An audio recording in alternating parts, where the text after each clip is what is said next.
Laking gulat at pagtataka ng elder sa kanyang nasaksihan na kulang na lang ay lumuwa ang mata, habang iniisip na kung saang lupalop nakuha ng isang outer disciple ang ganon kadaming treasure.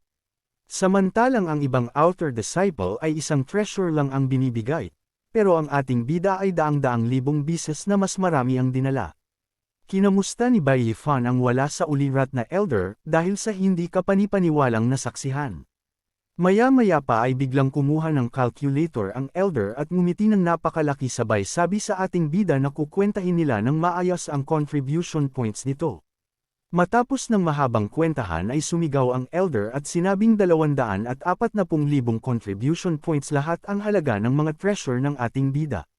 Gulat na gulat ang ibang outer disciples na nasa likuran dahil di sila makapaniwala sa laki ng contribution points ng ating bida. Napatanong na lang ang isa na kung kaya ba talaga ng isang outer disciple na makakuha ng ganong kalaking contribution points. Nagpasalamat si Bai Yifan sa elder at tumalikod para umalis, habang papaalis ay iniisip niya na sa totoo lang, marami na siya noon, kapag inilabas niya ang kanyang mga kayamanan ay natatakot siya na baka magsanhi pa iyon ng gulo at makuha ang atensyon ng mga nakatataas sa Holy Land, kaya maghihintay na lang siya at titingnan kung ano ang mangyayari. Naisip pa ng ating bida na halos na master na niya ang Giant Spirit Feast, at oras na para humanap ng mas advanced na teknik para sanayin. Naisip pa ni Bai Yifan na kailangan na niyang palitan ang kanyang sandata, high-level weapon ang kailangan niya sa ngaon, kaya kailangan niya ng oras para magpunta sa Martial Arts Pavilion para magkumuha ng teknik. Habang papalabas si Bai Yifan ay may hamarang sa kanya at pinahinto ang ating bida. Ito pala ay si Jiang Ling at sinabi sa ating bida na may nais siyang sabihin dito kaya humanap sila ng tahimik na lugar para makapag-usap ng maayos. Sumangayon si Bai Yifan at sinabi sa dalaga na sumunod sa kanya. Sa isang banda ay nakaupo si Jiang Ling sa loob ng tahanan ng ating bida. Habang nasa mesa ay napapasabi na lang ang dalaga na unang bisis niyang pumasok sa tahanan ng isang outer disciple. At hindi niya inaasahan na napakasagana ng spiritual energy sa loob ng tahanan ng ating bida na mas higit pa sa kanyang tirahan. Paliwanag naman ni Bai Yifan na nagdagdag lang siya ng mga herbs sa loob ng kanyang silid para mapalakas ang spiritual energy. Sabay mungkahi na kapag aalis na ang dalaga ay maaari itong magdala ng mga herbs na iyon, at humingi ng tawad si Bai Yifan dahil pinag-ante niya ito, sabay bigay ng tea sa dalaga. Matapos tanggapin ni Jiang Ling ang tea ay namangha ito dahil sa napakabanggang amoy ng tea. Matapos niya itong malasahan ay bigla siyang namangha dahil sa napakasarap na lasa ng tea, kaya nagtanong siya sa ating bida na kung ano yun dahil wala pa siyang natikman na ganung bahay sa buong buhay niya. Paliwanag ni Bai Yifan na iyon ang tinatawag na milk tea, isa lang iyong ordinaryong tea na hinaluan ng spirit beast milk. Sabay tanong na kung nagustuhan iyon ng dalaga ay ipinangako ni Bai Yifan na igagawa niya ito sa susunod. Habang naiisip ng ating bida na walang babae ang hindi magugustuhan ng milk tea.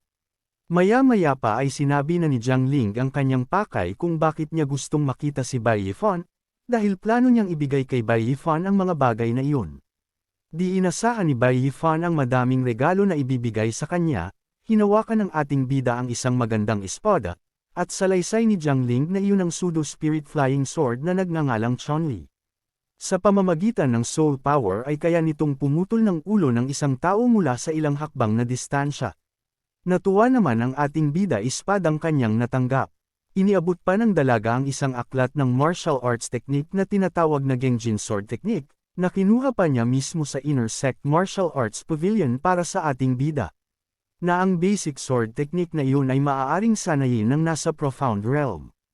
Tugon ng ating bida sa dalaga na napakamaalalahin nito dahil nag-abala pa itong kumuha ng martial arts technique para sa kanya. Ibinigay pa ng dalaga ang isang golden needle grass, ang isang magical medicine na makakatulong kay Bai Yifan sa pagsasanay ng Genjin sword technique. At ang dalawang natitirang items ay ang Divine Devouring Pill at ang Forgot Dust Pill na makakatulong sa ating bida na makarating ng Divine Realm, kaya laking tuwa ni Bai Yifan matapos marinig ang pahayag na iyon. Paalala ng dalaga na kapag ginamit na ng ating bida ang Divine Devouring Pill ay makakarating na ito sa Divine Realm. Ang pinakamabilis ay 1 taon at ang pinakamatagal na ang 3 taon at 100% ang probabilidad na makakamit iyon. Laking pagkamangha ni Bai Yifan sa mga nalaman. Dagdag pa ni Jiang Ling na makakatulong ang pil para mailabas ang potential soul ng isang tao at puwersahang buksan ang pintuan sa magic power. Pero kapag nakarating na ang Divine Realm gamit ang Divine Devo uling pil ay ang hinaharap ng pag-unlad ay mabablock. Mahihirapan ng makapag-breakthrough sa ika-3 level ng Divine Realm ang nag-consume nito. Maliban kung may himala, nagtanong ang ating bida na kung ano naman ang tungkol sa Forgot Dust Pil. Paliwanag ng dalaga na iyon ang pinakamagandang reward sa paglalakbay sa loob ng Demon Cave. Salaysay pa ng dalaga na hindi nito mapapabilis ang pag-breakthrough ng ating bida sa Divine Realm pero mabibigyan naman nito ang ating bida ng solid na pundasyon. Matapos marinig ay nagtanong ang ating bida sa dalaga na kung nais nitong ibigay ang lahat ng iyon sa kanya.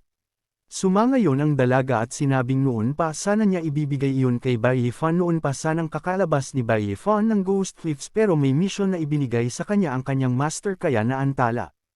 Dagdag pa ng dalaga na iniligtas ni Bai Yifan ang napakaraming buhay ng mga taga 5 Elements Holy Land kaya hindi ito mapaparusahan bagkus ay mabibigyan ng gantimpala. Mangiyak-ngiyak na sinabi ng ating bida na napakabait sa kanya ng dalaga. Nailang naman si Jiang Ling at sinabing bakit siya titigan ng ganon ng ating bida. Maya-maya pa ay binalaan ni Jiang Ling at ating bida na napakahirap makapag-breakthrough ng isang yellow level talent patungo sa Divine Realm. Ang isang tao na may yellow grade ay makakapagsilbi lamang bilang labor disciple at mapopromote sa inner disciple na hindi pa nangyari sa buong history ng 5 Elements Holy Land. Hinamon ni Bai Yifan ang dalaga ng isang pastahan, Tongan naman ng dalaga na kung anong klaseng pastahan. Mungkahi ni Bai Yifan na kaya niyang makapag-breakthrough sa Divine Realm na hindi umaasa sa Divine Devo uring pil.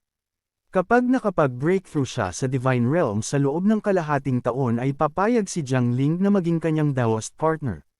Laking pagkagulat ng dalaga na may kasamang pamumula at napatanong na kung gusto siyang maging Daoist partner ng ating bida. Tanong ni Bai Yifan na kung hindi ba totoo na kapag naging Daoist couple ay makakapag-cultivate ng mabilis o ayaw lang ng dalaga na maging Daoist partner sila. Tanong ni Jiang Ling na kung alam ba ni Bai Yifan ang tungkol sa pagiging Daoist couple. Tugon ni Bai Yifan na siyempre alam niya, magko-cultivate sila ng magkasama at lumakas ng magkasabay. Dagdag pa ng ating bida na ang kakayahan ng senior sister Jiang Ling ay kamangha-mangha kaya gusto pa niya matuto ng mas marami. Tanong ng dalaga na paano naman kapag natalo si Bai Yifan.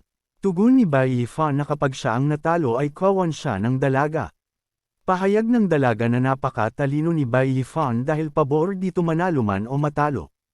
Pero tinatanggap pa rin niya ang kanilang pastahan.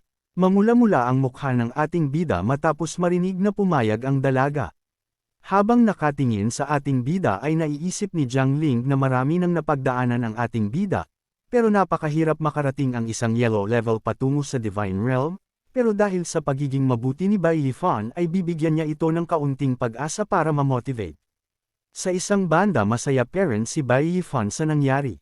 Habang papaalis ang dalaga at sinabi nito sa ating bida na sa susunod na buwan ay magkakaroon ng martial arts competition para sa mga outer disciples. Kaya paalala nito na magsanay ng mabuti si Bai Yifan para makapasok sa top 10. Dagdag pa nito na ang reward ng competition ay napakaganda lalo na sa top 3. Natawa na lang sa isip ang ating bida, dahil ano ang silbi ng pagiging top 10, at naisip na ipapakita niya sa dalaga pag siya ang nanalo sa competition. Hinawakan ni Bai Yifan ang martial arts book para tingnan kung ano ang teknik na binigay sa kanya ng dalaga. Nagulat ang ating bida matapos makita na isa iyong secret sword technique manual.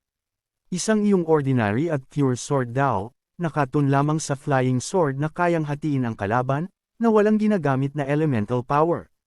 Naisip pa ni Bai Yifan na ang sword technique na iyon ay combination ng mga elemento ng gold, wood, water, fire, earth, wind, thunder, light, darkness at poison. Matapos makita ay napaisip na lang siya na mahirap sabihin kung sino ang mas malakas sa dalawa. Napagtanto ni Bai Yifan na kapag gusto mong sanayin ang Genjin Sword Arts ay kailangan mo munang e-cultivate ang sword embryo sa iyong katawan. Ang Jingjin Chi ay nakapaloob sa Golden Needle Grass na kayang pabilisin ang cultivation ng sword embryo. Matapos hawakan ang Golden Needle Grass ay napatanong na lang siya sa kanyang isip na kung iyon ang Golden Needle Grass, na puno ng golden grains at matutulis na bagay sa dulo. Napagtano ng ating bida na isa lang naman iyong trigo. Nagtungo agad si Bai Yifan sa Earth para kumuha ng kanyang kailangan. Pumunta si Bai Yifan sa isang tindahan at nagtanong sa tindero kung may tinda itong trigo. Nagalit pa ang tindero at sinabing sa panahon nila ay rice na ang gamit kaya bakit sila magbininta ng trigo.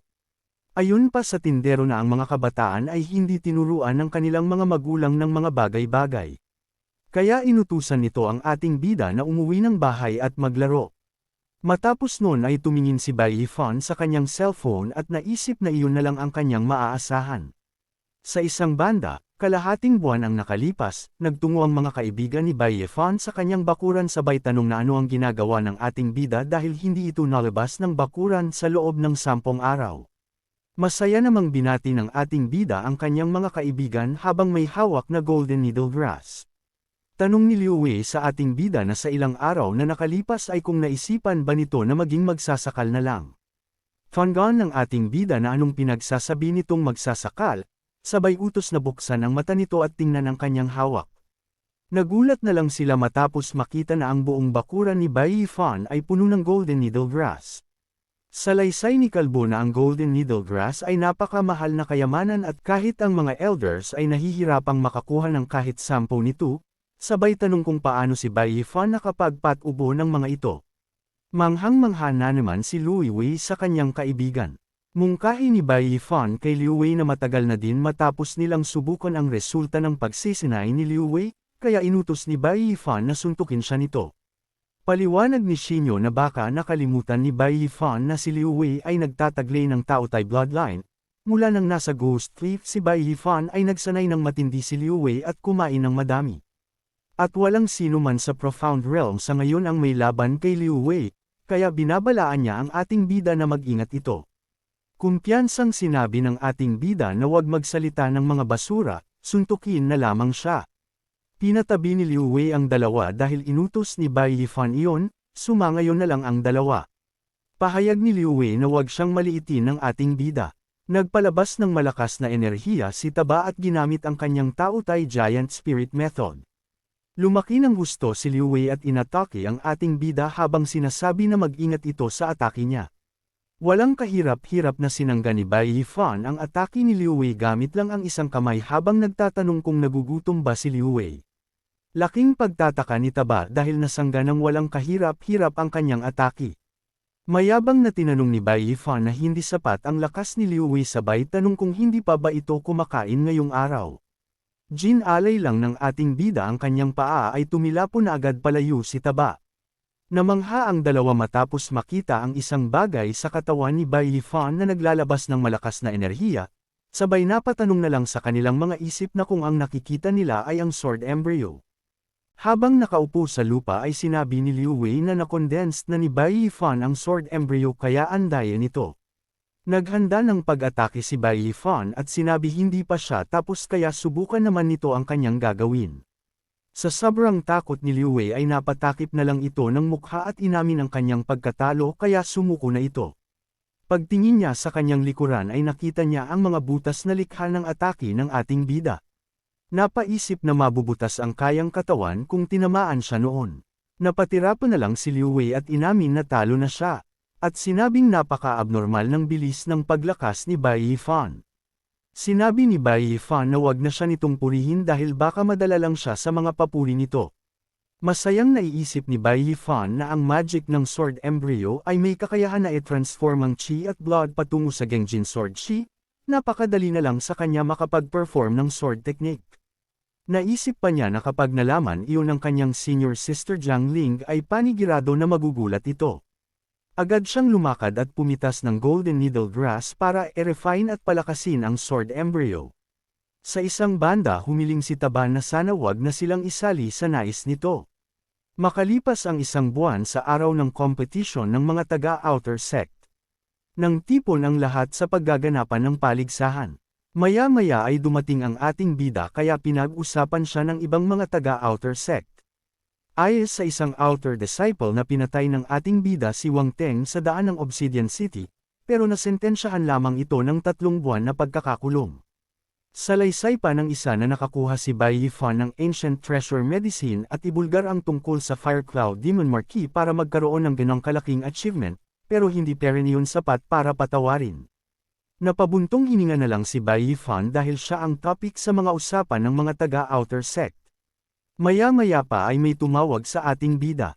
Ito ay si Xi Yuanbai ang ikalima sa pinakamalakas na nasa peak ng Profound Realm at may hawak na malaking pulang espada sa likod. Ayon dito na sana ay nasa mabuting kalagayan lang ang ating bida, pangungutya nito na sa lakas na mayroon ng ating bida ay hindi ito makakapasok kahit nasa top 20. Sagot ng ating bida na kung nagpapatawa ito, sa sinabi nitong top 20. Ayon kay Xi Yuanbai na nakita nila ang performance ni Bai Yifan noong trail sa Ancient Demon Pet kaya wag daw maging moody ang ating bida. Tugon ng ating bida na kung minamaliit ba siya nito. Maya-maya pa ay may dumating pang isang siraulo at sinabihan si Xi Yuanbai na masyado nitong pinupuri ang ating bida. Dahil ayon sa lalaki na sa lakas na mayroon si Bai Yifan ay mahihirapan pa itong makaabot ng top 30, hindi top 20. Sinabi pa ng lalaking mayabang nakakadating pa lang ni Bai Yifan sa Profound Realm kaya wag na itong mangarap na makakapasok sa top 30 o top 20. Nakilala ng ibang outer disciples na si Zhou Rui ang pangpito at si Wu Min ang ikalima. Mungkahi ni Xi Yuanbai sa dalawa na wag ang mga ito magsalita ng ganun dahil kung hindi nakulong si Bai Yifan sa Ghost Cliff sa loob ng 3 buwan ay siguradong makakapasok si Bai Yifan sa top 20. Nagsalita ang babae na kung sa tingin ni Xi Yuanbai na hindi nila alam, dahil kaya lang naman kinakampihan ni Xi Yuanbai si Bai Yifan ay dahil gusto nito ang Forgot Dust Pill na hawak ni Bai Yifan. Ayon sa dalawa na may masamang balak sa ating bida na kapag nakuha nila iyon sa mga kamay ni Bai Yifan ay sila na sana Profound Realm ay maaaring mag-breakthrough sa Divine Realm, ayon pa sa lalaki na nakakaawa na napunta lang iyon sa kamay ng isang basurang yellow level. May dinukot sa damit ang ating bida sabay tanong ka Zhou Rui na kung ang bagay na iyon ang sinasabi nito, sabay inilabas ni Bai Yifan ang Forgot Dust Pill. Pang-asar ng ating bida na wala nang mahalaga sa kanya kundi ang kanyang anak, kaya pag lumuhad ito sa kanyang harapan at nagbaw sa kanya ng 10 beses at kapag tinawag siya nitong ama ng 10 beses ay ibibigay niya damito ang Forgot Dust Pill. Galit na galit si Zhou Rui sa ating bida sabay tanong na kung hinahanap na ni Bai Yifan ang kanyang kamatayan. Pinakalma ng babae si Zhou Rui dahil sinusubukan lanang nito na galitin siya at kapag may ginawa ito at nadamay ang mga manunood ay madi-disqualified ito sa competition. Sagot ni Zhou Rui na malamang alam niya iyon, habang masama ang tingin sa ating bida. Dinuro ni Zhou Rui ang ating bida at nagbanta na kapag nakita niya ang ating bida sa martial arts arena ay bubugbugan niya ito hanggang sa kahit ang ina ng ating bida ay hindi siya makilala. Tugon ng ating bida na hindi na siya makapaghintay na ang gaya niyang yellow level ay talunin ng tulad nitong nasa top 10. Dagdag pa ng ating bida na hindi na makapaghintay ang lahat na mapanood iyon. Walang magawa si Zhou Rui kundi magngit-ngit na lang sa galit. Mungkahi ng babae na sa pagiging arrogant ng ating bida ay mamamatay ito. At sabay sabing dalahin na lang ni Bai Yifan ang kanyang pagiging arrogant sa loob ng ring. Habang paalis sinabihan niya ang dalawa na kung nais ng mga ito na kalabanan siya ay nakahanda siyang harapin ang mga ito kahit anong oras. Habang nakamasid ang dalawa sa taas ng puno ay sinabi ng dalaga na arrogant si Bai Yifan dahil hindi man lang ito natatakot sa mga top ng Profound Realm. Sinang-ayunan naman ni Jiang Ling at sinabing talagang arrogant, pero gusto niya ng ganon. Inasar ng dalaga si Jiang Ling na kung nagugustuhan nito ang ating bida at kung sigurado ba ito na hindi ito nababaliw kay Bai Yifan. Namula naman si Jiang Ling at sinabing hindi naman ganon ang ibig sabihin niya na, gusto niya ang ating bida. Sagot ng dalaga na bakit ito namumula kung hindi nito gusto. Maya-maya pa ay may lalaking elder na lumitaw sa kanilang itaas, at nagpakilala ito na siya ang elder na namumuno sa Outer Sect Martial Arts Competition. Paliwanag nito na ang magaganap na Outer Sect Competition ay para pamuli mga may talento. Paliwanag ng elder na ang format ng competition ay melee system. Ang 8,000 outer disciple ay hahatiin sa 4 na group para maglaban-laban sa platform. At kung sino man ang ma-knockout sa platform ay siguradong tumble na agad. Hanggang sa maging 20 na lang ang matira at pag nangyari ang mga natitirang kalahok ay maglalaban 1 versus 1.